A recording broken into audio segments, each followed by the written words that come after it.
Now on Toledo News this morning, hail to the chief. Find out who's taking charge at the Toledo Fire and Rescue Department. Plus, Heart Month. Tuesday marks the beginning of February, which just happens to be Heart Month. Ways you can ensure a healthy heart. And aspiring minority youth, previewing a conference happening today at the University of Toledo.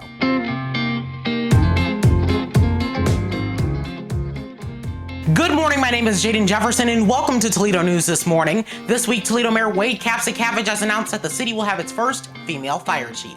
Allison Armstrong will take over for former Toledo Fire and Rescue Department Chief Brian Bird, who left the position to serve as the city's new safety director. Armstrong starts February 4th. She'll join me on Community Focus next week. Now taking a look at traffic, due to bridge construction, expect lane closures on US 33 eastbound at the State Route 66 interchange through Wednesday, June 1st from 7 a.m. to 6 p.m. Traffic will be maintained. Restaurant Week Toledo returns the week of February 28th.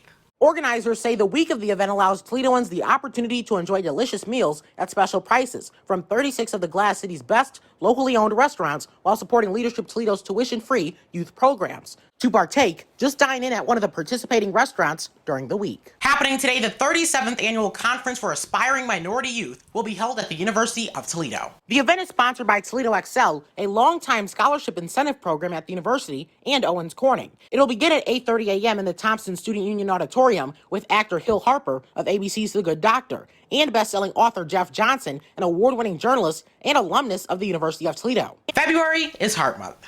I spoke with Dr. Claudine Whitfield of ProMedica to get insight into ways we can all improve our heart health by establishing healthier habits. She says, especially in the wintertime, listen to your body. Our full conversation is posted now right here on YouTube. Ohio Governor Mike DeWine on Thursday announced the availability of $15 million of mental health funding.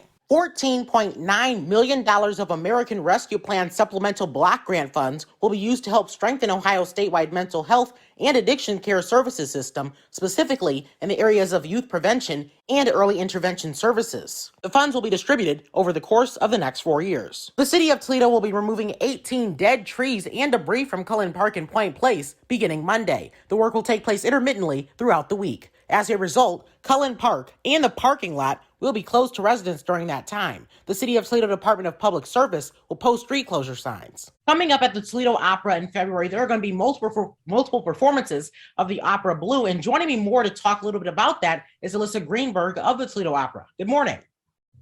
Hi, good morning, Jaden. It's so great to talk to you. Thank you. I'm glad to have you on. So kind of give me the backstory behind the opera. Well, first of all, I want to let you know that due to the COVID-19 situation, Blue is actually going to be postponed until August.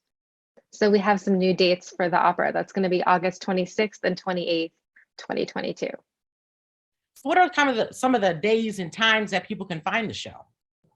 Sure. So we do two performances. There's going to be a performance on Friday evening and again on Sunday afternoon. And what does this opera entail and what is it really about? Sure. Thank you so much for asking. So Blue is a contemporary opera. It just had its premiere in 2019. So it's really brand new to the opera scene. And it tells the story of a middle-class Black family living in Harlem. And there's a father who's a police officer, a mother, and a son who's a social justice activist. And so the story really is about some of the tensions that the father feels about being a Black man in blue and how he relates to his son, the activist. And what's interesting about this opera is that the characters don't have names. So they're known as the father, the mother, the son, the reverend.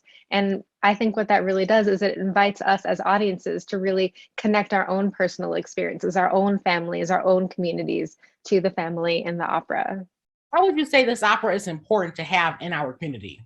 That's a great question. You know, the opera is going to a lot of different cities. So Blue was performed in Detroit in September.